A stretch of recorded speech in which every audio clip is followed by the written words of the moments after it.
triggering change, one heartbeat at a time. Battle for freedom.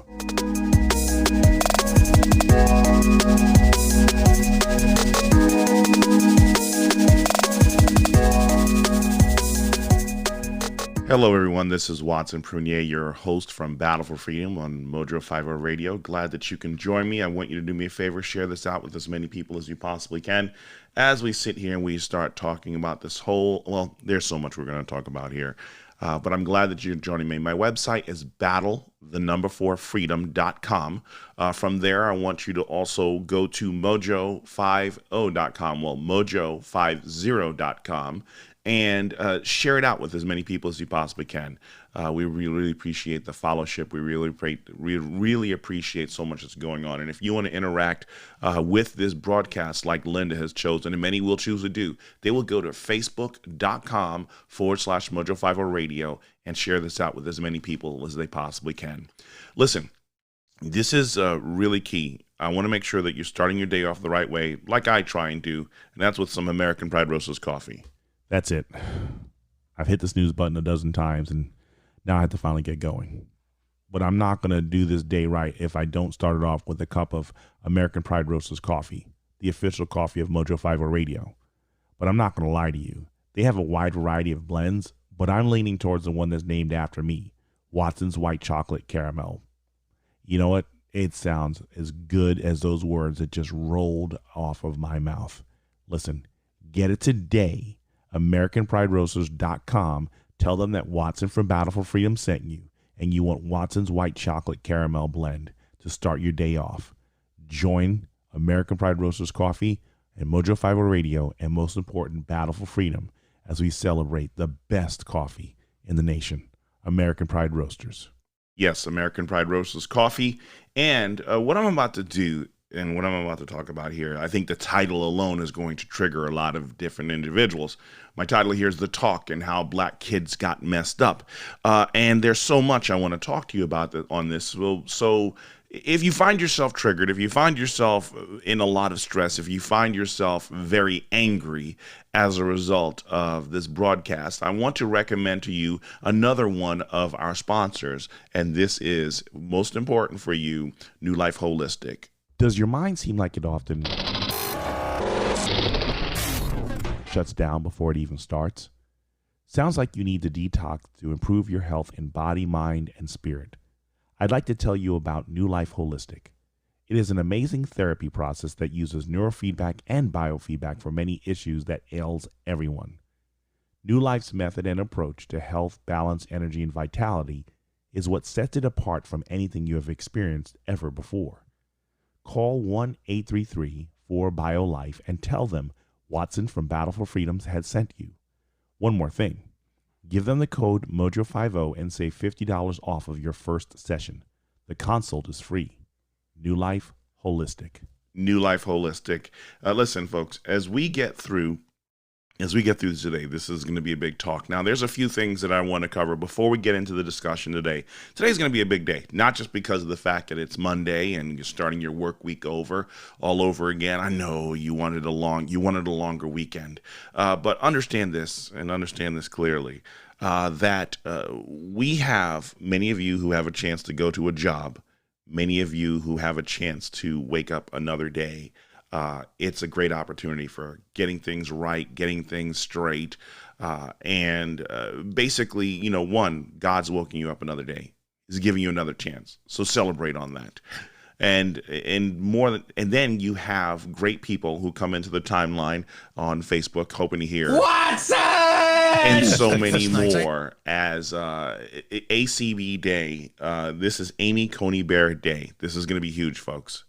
Barring any kind of natural catastrophe, we should see her confirmed today on Hillary Clinton's birthday, a nice birthday present for her so that she can basically remember, you're still not president of the United States of America.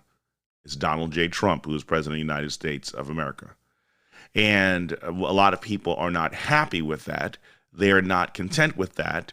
And there's this illusion, this delusion in a lot of different people who want an America in a way that's contrary to the success that we've had for so long. And because of those delusions that are being taught and shared with countless individuals, we see America scattered. We see America broken. We see America needing so much help in what's going on here. So thank you, Raquel. She's part of Room 13 that aired yesterday. Listen, if you haven't gone to Mojo50, mojo50.com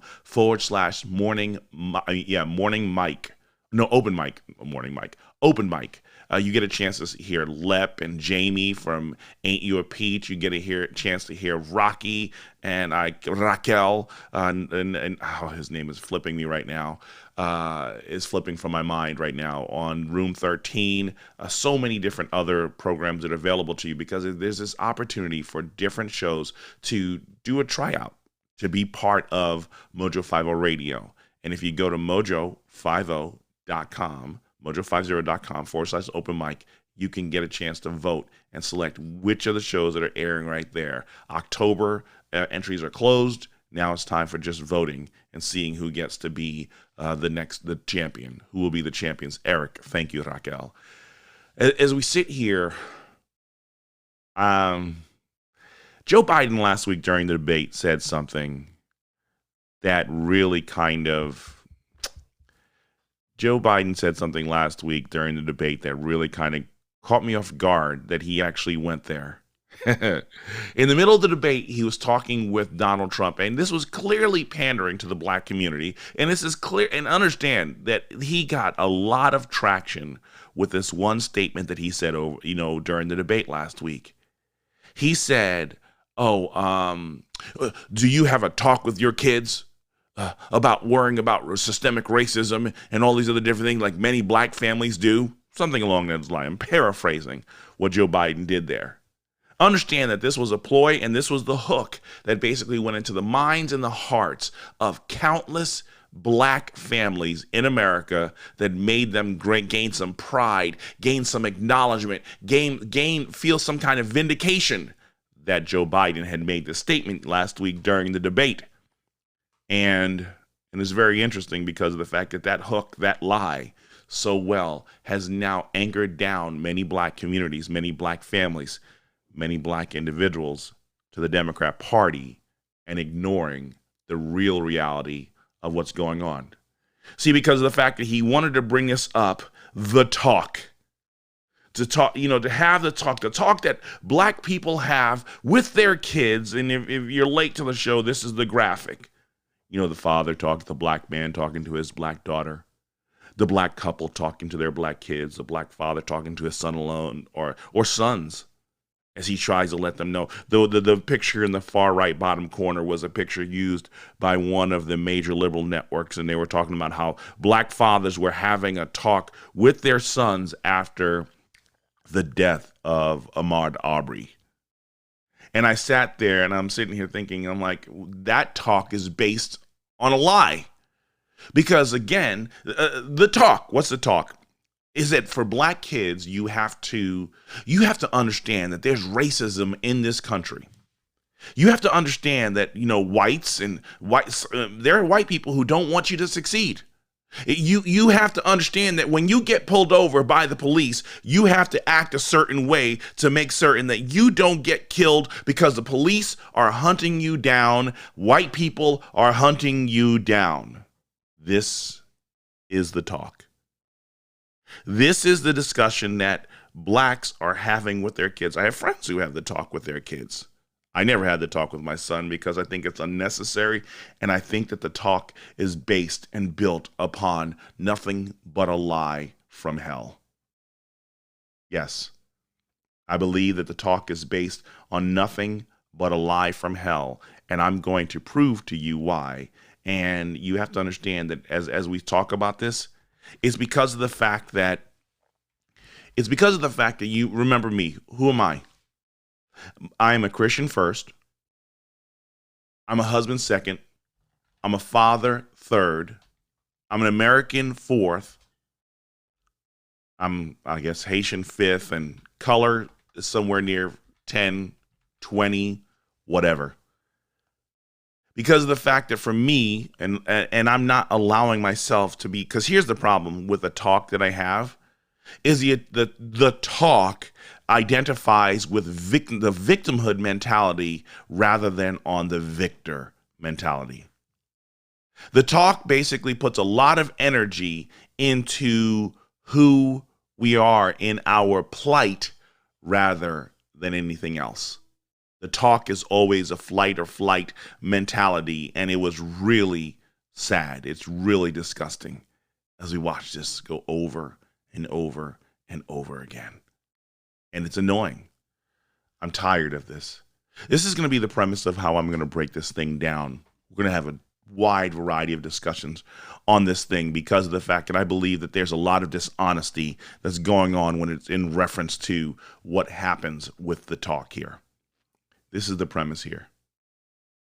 The talk tells black kids that white people and police officers are a greater threat, and it's not uncontested, actually. The word should be unrepentant sin, other black people, and Satan himself.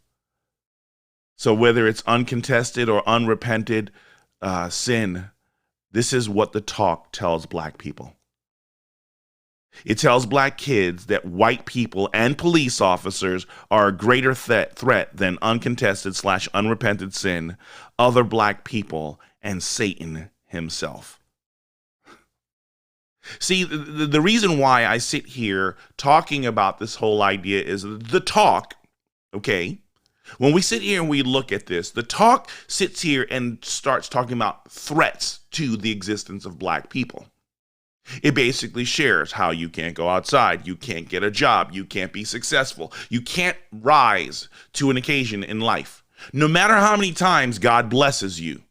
I have friends whose kids are getting great opportunities to do things that most black kids do not have an opportunity to do. Blessed beyond measure. And understand this. What the talk does is it gives black kids an entitlement mentality. The talk makes black kids entitled. And this is how they get messed up. Because the talk basically insinuates and goes with the assumption that every person, every human being deserves to be respected. The talk basically says that society must function in a way that everybody must be treated equal. The talk operates absolutely not in any form of reality. Because the idea of everybody being equal is in only one place. There's only one time and one place in history and the future and eternity where every individual will be created. Every created human being will be created and actually respected at the same level and treated with equality. And that's heaven. When we stand in the presence of God and we're worshiping God because he is the ultimate truth and he is the ultimate person that we worship, everybody else, we're on the level playing field. But for some strange reason, because of the worldly wisdom that we had, and yesterday I had a great opportunity once again to preach at a dear friend's church, and I solicit your prayers because of the fact that his dad passed away last week. I got a chance to share. I want you to go read James chapter 4, verses 1 through 10. And the idea of talking about the dangers of following worldly wisdom versus heavenly wisdom. Because the talk is nothing but worldly wisdom. The talk is basically buying into lies and deceptions and humanistic ideology that is null and void of any of the sovereignty, grace, support, love, and defense from God. The talk basically neuters God in so many different ways, and we'll talk about that later as well. No pun intended. I can't stand the talk. I hate the talk. Because of the fact that the talk makes it seem like there's no other sin in the world for us to even worry about. Thievery, rape, murder, lying, greed, I mean, the talk may cover some of those other different things, but the talk usually hints to the idea that racism is the biggest threat for black people. But the idea to sit there and assume that there's only one sin that's a threat, because understand this, when Jesus died on the cross, when Jesus said, "It is finished," in John 19:30, Jesus did not die only for racism. So you remember, as a Christian, first, I have to talk to this. We have to start in the area of sin. And for some strange reason, a lot of my Christian friends, black and white, seem to forget that. They want to have panels talking about racism. They want to have panels of black people panicking about how they're pained because of racism in this country, as though no other sin exists in the world. White churches doing this, focusing on this, making this front center news. We're going to have this discussion here. And I'm sitting here thinking, white churches, have you ever read the Bible? Because in the Bible, there's no focus on racism. There's a focus on sin. And there's a focus on redemption from sin. And there's a focus that after you are redeemed, old things have passed away. I'm a new creature. I'm a new creation. My identity is no longer in what would define me in the past, but who defines me now. So when you call yourself a black Christian, or you say that I can be black and Christian at the same time, because the fact that you know what being black and Christian at the same time is? Allowing me to focus on my victimhood mentality. Being black and being Christian allows me to continually harp on the wrongs and the evils done to me.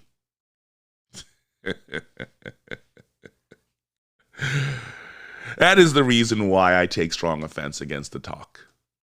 That is the strong reason why I take strong offense against the talk. Sarah Nichols basically says, lack of respect is a big problem of both races. Let's talk to our kids about respect. Ouch! Ouch! Ouch! Ouch! Thank you.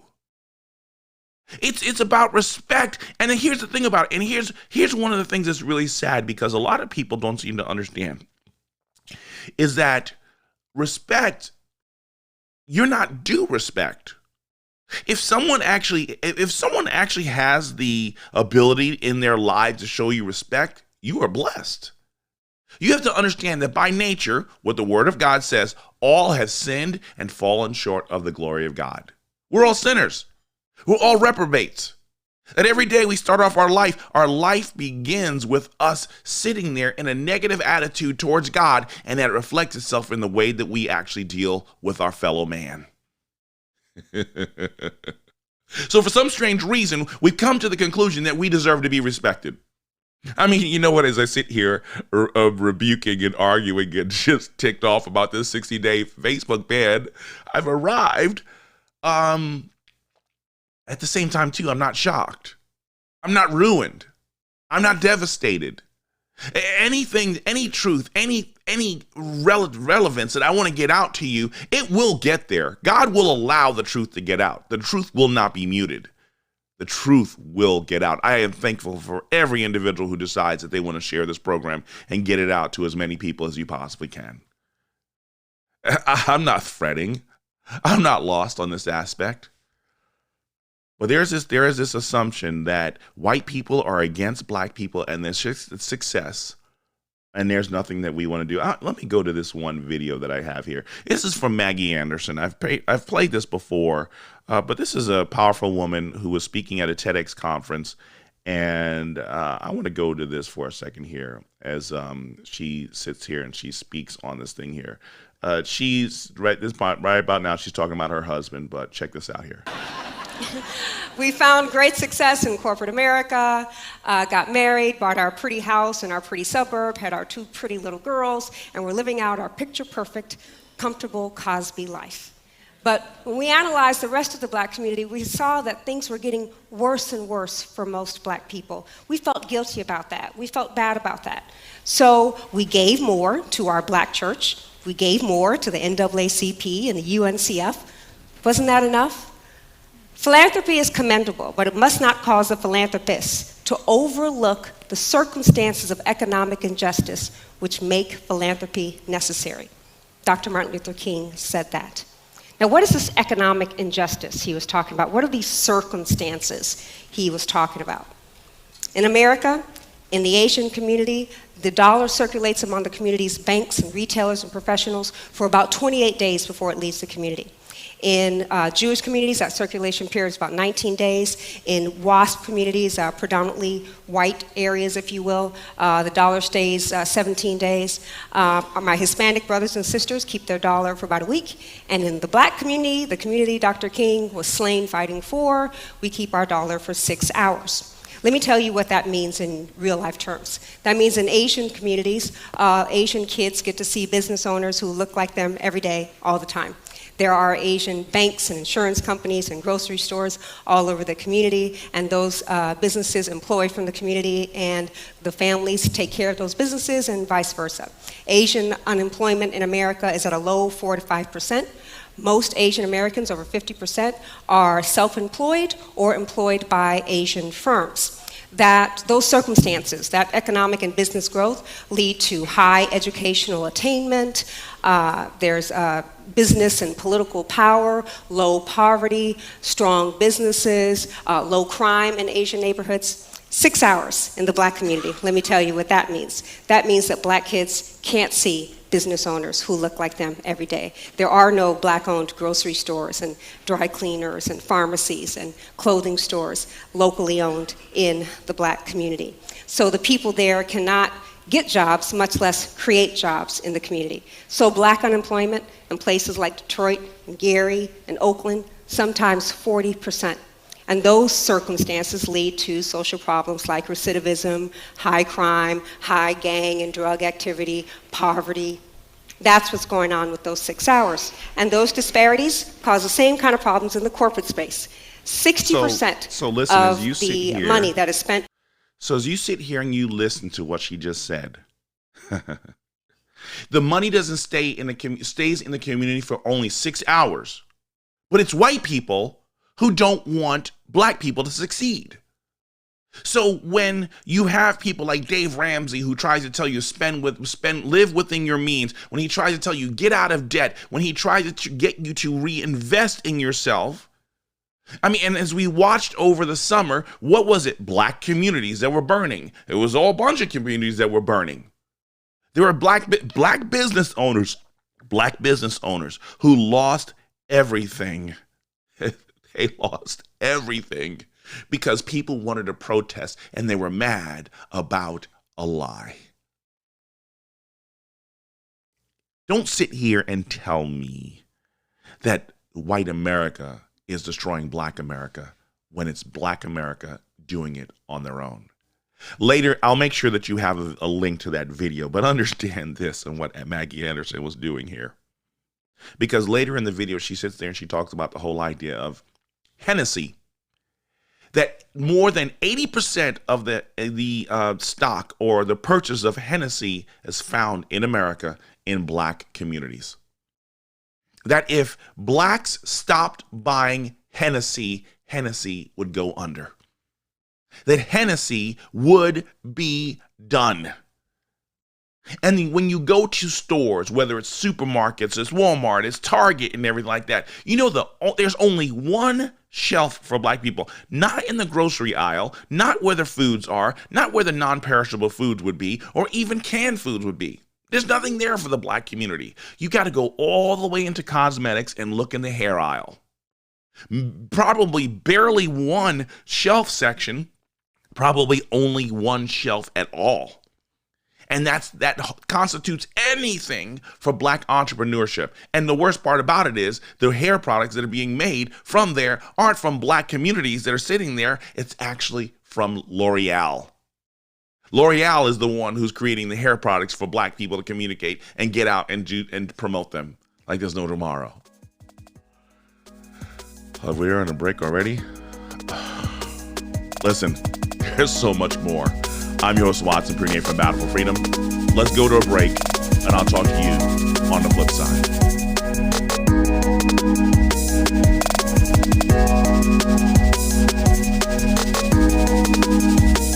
This election will be vital to the health and sustainability of our country. Our role from this day on could steer the election in either direction. Why? The way we treat one another. In John 13:35, Jesus says, "By this all people will know that you are my disciples, if you have love for one another." We know that every election cycle brings out the worst in us. If there was ever a point for honesty, it is in how we act during election season. As much as we would want our candidate to win, attacking a person with contrary opinions only makes them determined to reject our point of view all the more. It may come off as ignorant from them, but we cannot claim innocence if we allow arrogance and disrespect to be the means in which we communicate with those who support the other party or other candidates. Our goal was and will never be to convert voters. Our role is to give them the information needed prior to them casting their vote. It is their choice and right of what they do with that information. Understand, more people are aware of the political corruption and hypocrisy than they wish or want to admit. So there's nothing for us to prove. Choose to be people who invoke change rather than people who irritate and strain. Dale Carnegie once wrote, "A man convinced against his will is of the same opinion still." In other words, give people the room to make their own mistakes. Without seeing that they were wrong, they would be blind to see what is right. Remember, every soldier present and gone have fought for the right of every American citizen to vote their own conscience. To insult and ridicule people for exercising their liberty to vote for their candidate is to also desecrate the efforts, memories, and sacrifices made by our heroes for said liberty. Please, show respect. Our nation depends on it.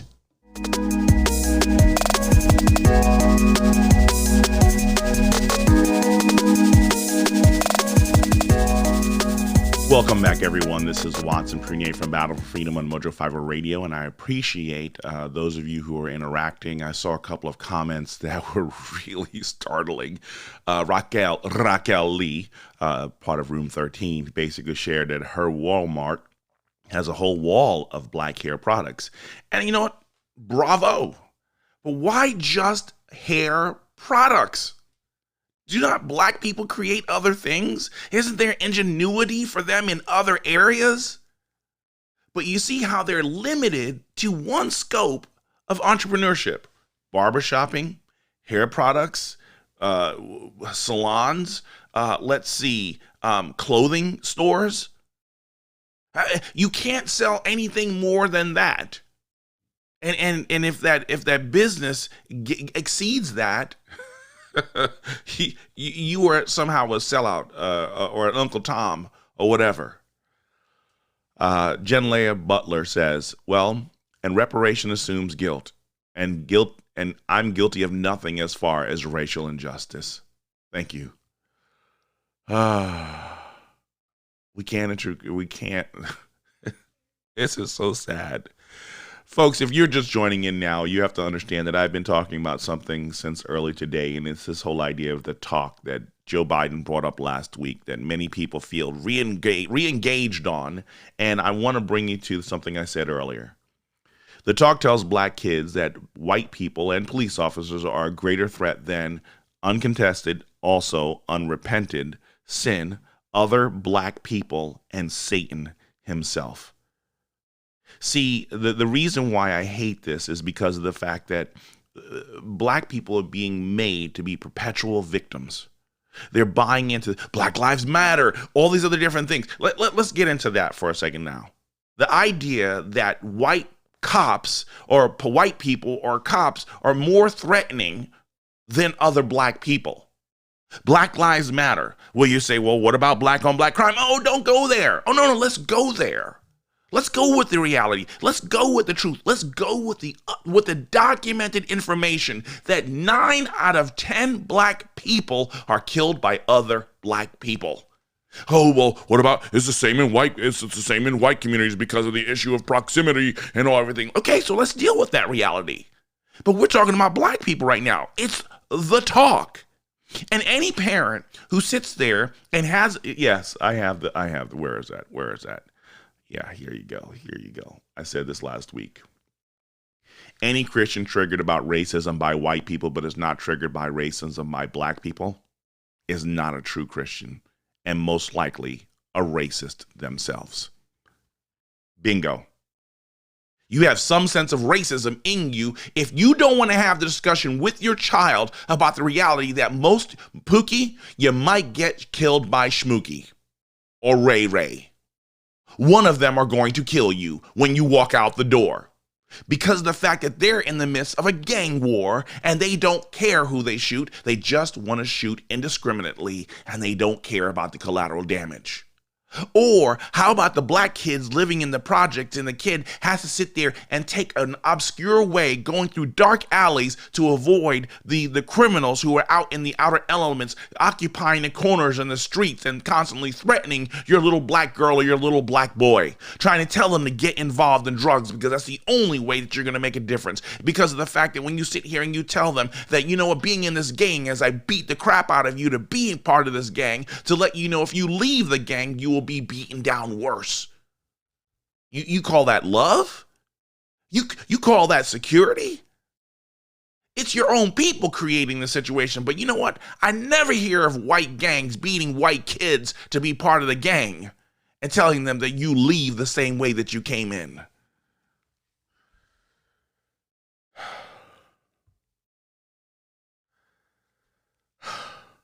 It just drives me up the wall. And it frustrates me. I'm miffed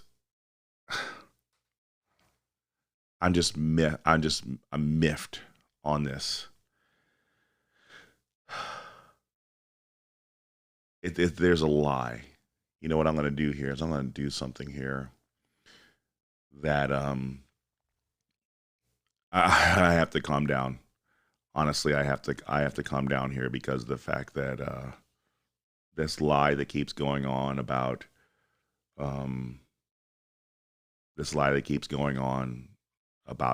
blacks needing to be fearful. It's just nothing but a lie. It's nothing but a lie. And it ticks me off.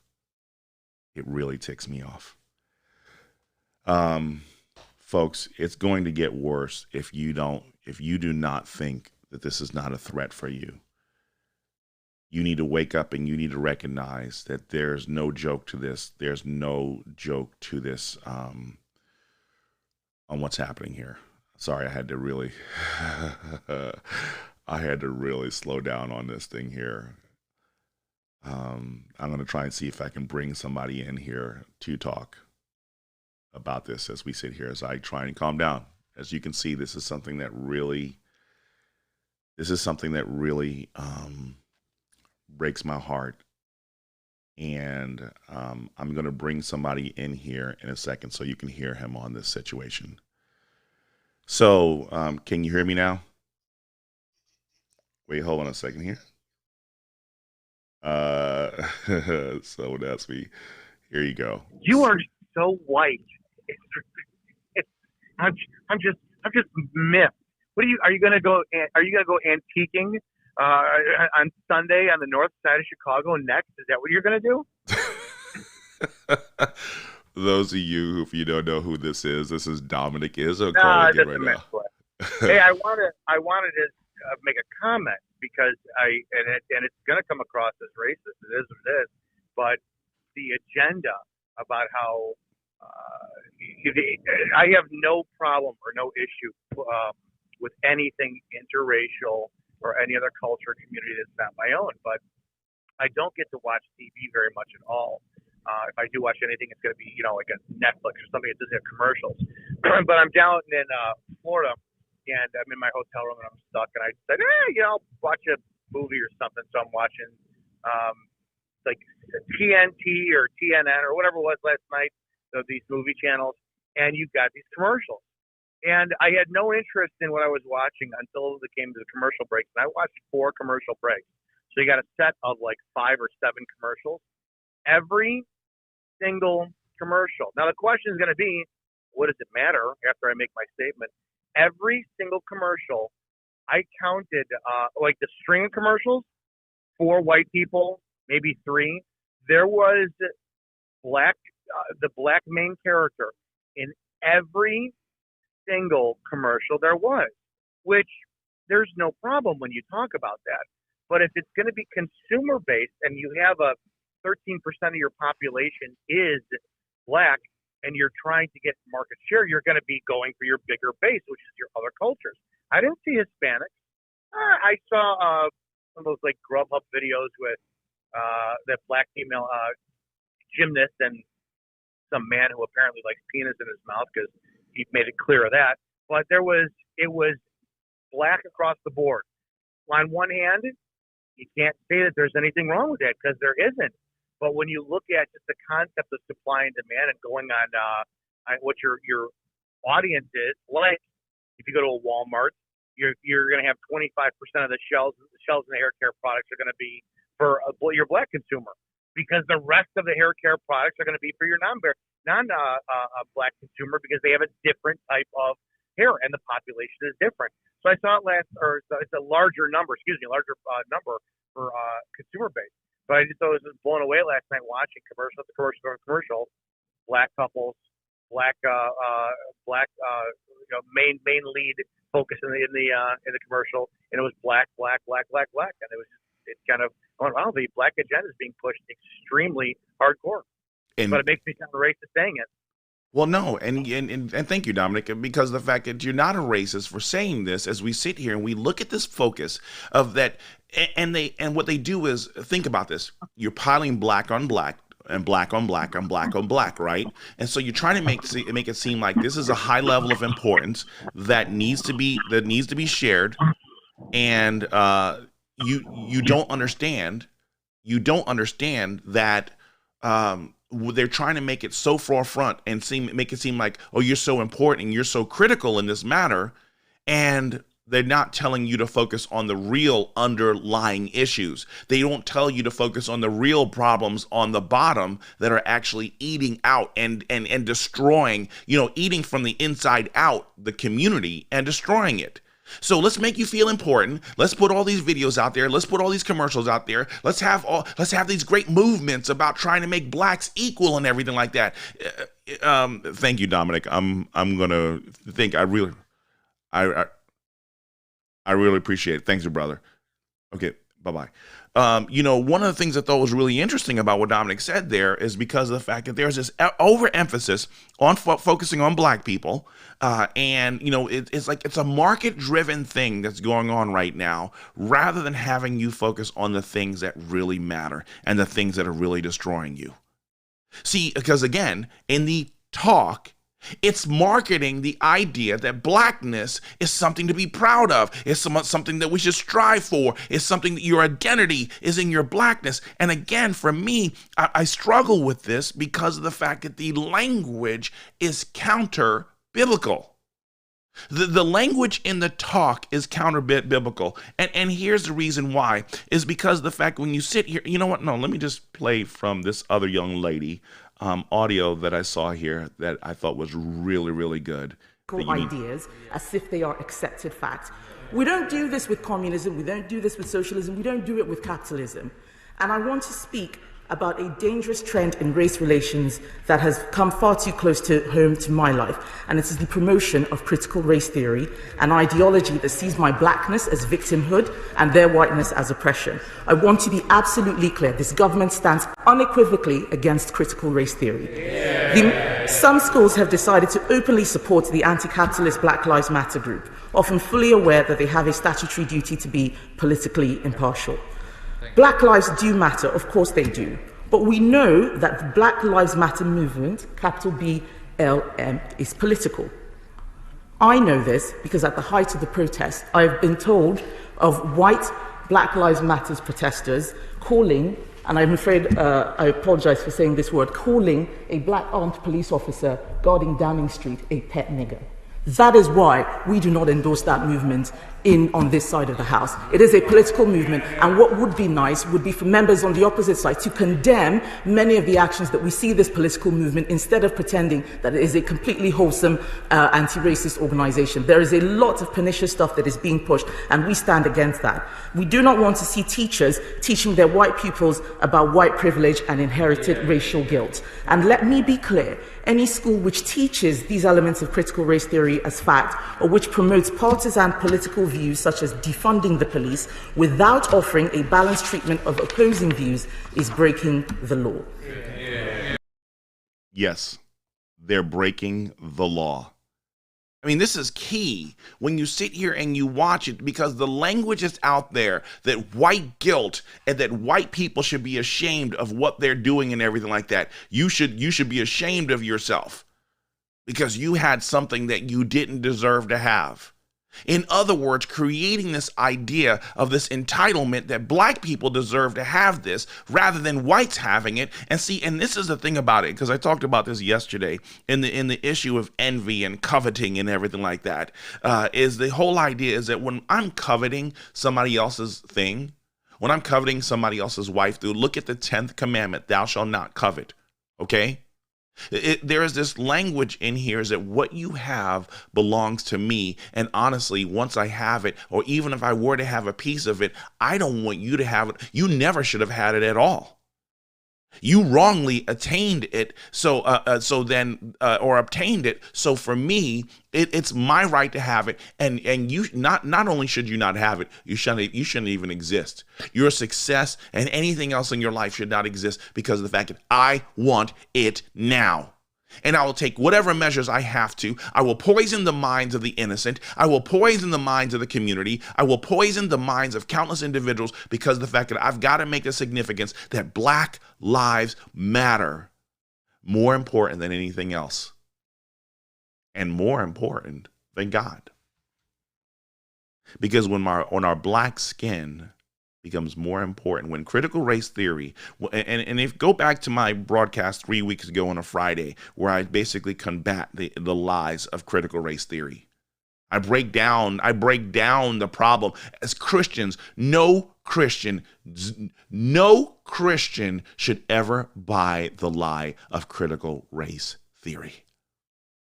No Christian should ever buy the lie of liberation theology. No Christian should buy the lie of the social justice movement. Because what that young lady said in England, in the UK, where she says that you basically have these Black police officers who are wearing uniform, are being called pet Negroes. And I'd love to say the other word, but I'm going to restrain myself. I'm going to restrain myself like Donald Trump did during the debate last week.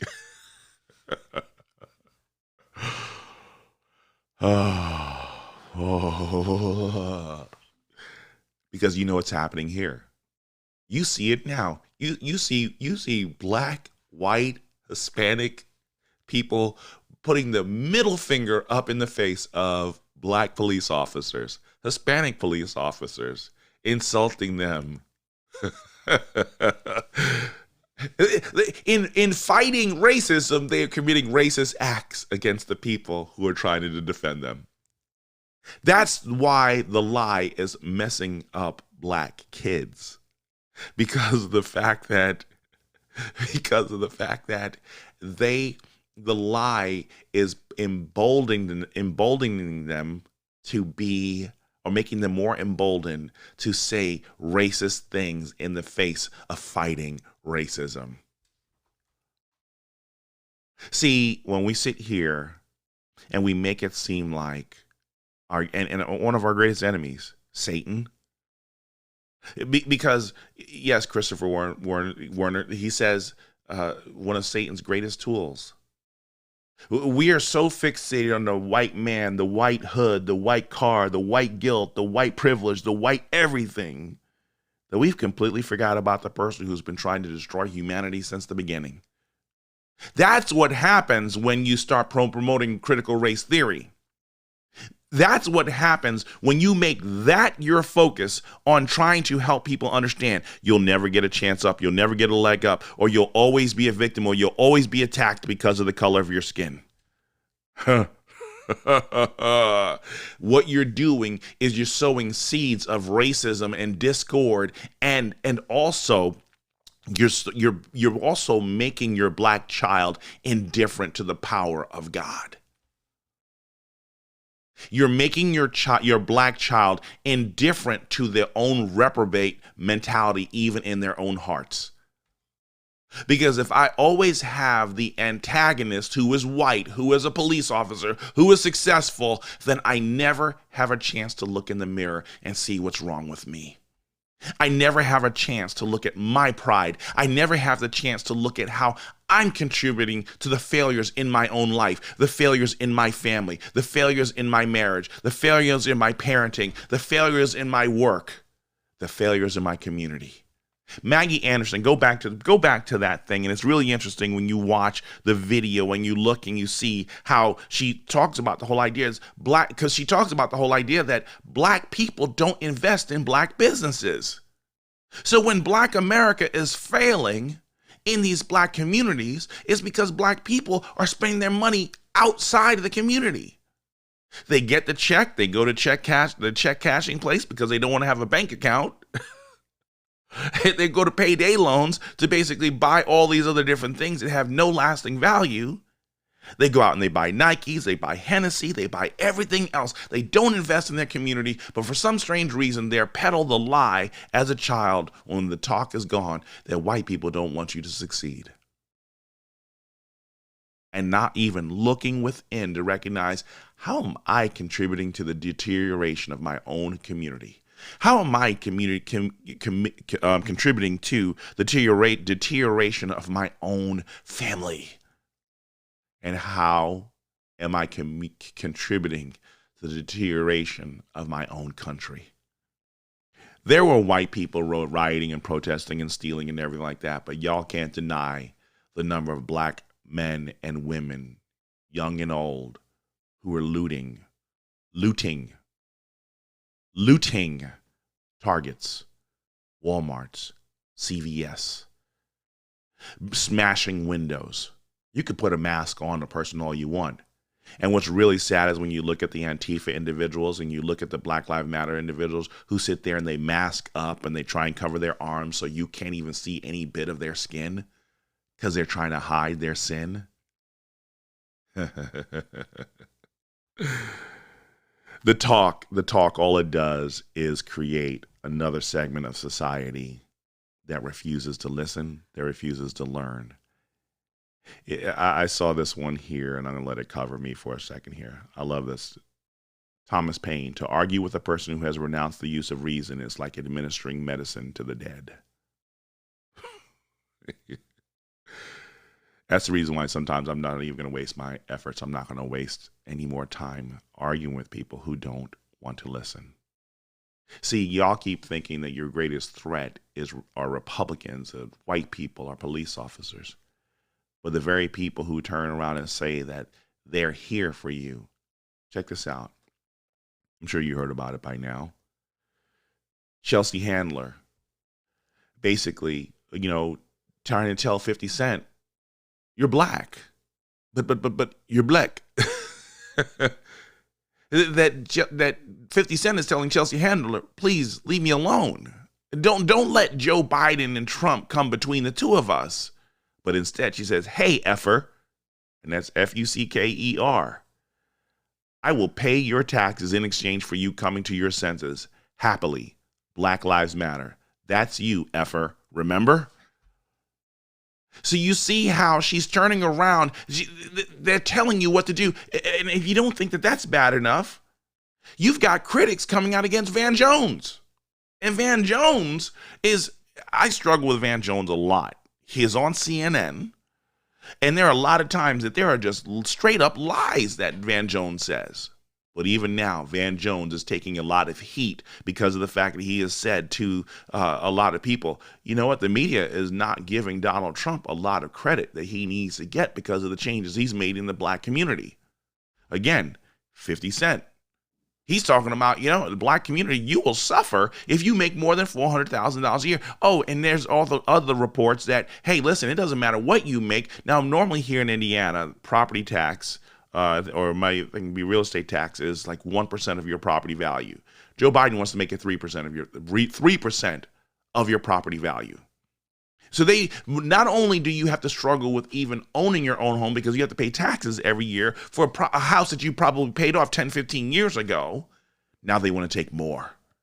Now they want to take more from you. This is tyranny. Taxation without representation. Taking more and more and more money to keep you more and more subjugated. Whether you are the one who's being taxed out to wazoo or you're the one who's sitting there receiving the benefits of what's been stolen from your fellow Americans. They're lying to you. They're lying to you. This is not good. So yeah, don't be a black person sitting there talking about the truth. Don't sit there and try and educate people. Here was a thing that came out last week, and it was really sad because of the fact that this is a funny meme. And you have to see this because this is when you know you got messed up by being black. I'm going to show you. I'm going to cover my face as I read this. But this is how you know the talk has messed up black people. I shared this meme last week and it's downright hilarious. Singles ad. Single black female seeks male companionship. Ethnicity not important. I'm very good looking. I'm a very good looking girl who loves to play and live long. I love long walks in the woods, riding in your pickup truck, hunting, camping, fishing trips, cozy winter nights, lying by the fire, candlelight dinners will have me eating out of your hands. And when you get home from work, I'll be at the front door wearing only what nature gave me. Call me at 404-555-1212 and ask for Daisy. And the kicker is the next line below it. Over 1,500 men found themselves talking to the Atlanta Humane Society about an 8-week-old black Labrador retriever. It is hilarious. However, one of my good friends had the unfortunate circumstance of this, and I can't show you because I didn't do a good enough job blurring out his name. This is a good friend who happens to be white, married to a white woman who has blessed whites and blacks equally, unashamedly. He doesn't care what your color is. He just blesses you because that is his nature as a believer in Christ. So thank you, John, for what you do. But this is what John said to me. I shared this at Eli Lilly and got called onto the carpet. Seems someone thought I was comparing black women to dogs. Yes. See, when everything is, I'm victim, victim, victim, victim, anything that might even be humor, it has nothing to do with black people. It's a joke about a dog who happens to be black. Black hair, black fur. Are we now saying that other things that are black can no longer be called black or referenced as black because blackness is so important? When I say to you, and I share my angst, I share my pain with you because of the fact that I'm watching churches, Christians, white and black, who have made black skin the new black golden altar. It's the new golden altar. It's the new golden calf that they're sacrificing at the bottom of the mountain while Moses is up getting the word of God and 10 Commandments. Black skin has become a golden altar, a golden calf, a temple of worship, an idol of worship, so that everything black, and just like what Dominic said earlier, plaster black everywhere, so we now make it seem like it's the most important thing that we have to address. Whether you're a victim, we must fight against the victimhood mentality. We must talk about the plight of black people. This is ridiculous. And here I'm going to sum up from Yug why I hate the talk. If a lie is harmless, then the truth is unnecessary. Yug. Then you'll know the truth, and the truth shall set you free. understand this. I was just saying a few seconds ago, my black skin has become the new golden calf. The talk worships skin color and does not address sin of all humanity.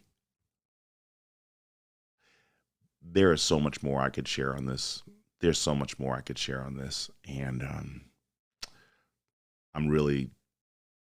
I don't know how to get this. I don't know how to get this through to you folks. Stop believing in lie. There's a rapper who said, don't believe the hype. Don't believe the hype and the lie about the talk. Set your families free. Tell them about all men being sinners. Tell them that, but more importantly, tell them that in Christ, they're more than conquerors. They are no longer victims. They are victors their whole life. The only talk you should be having is talking your family into knowing who Jesus Christ is.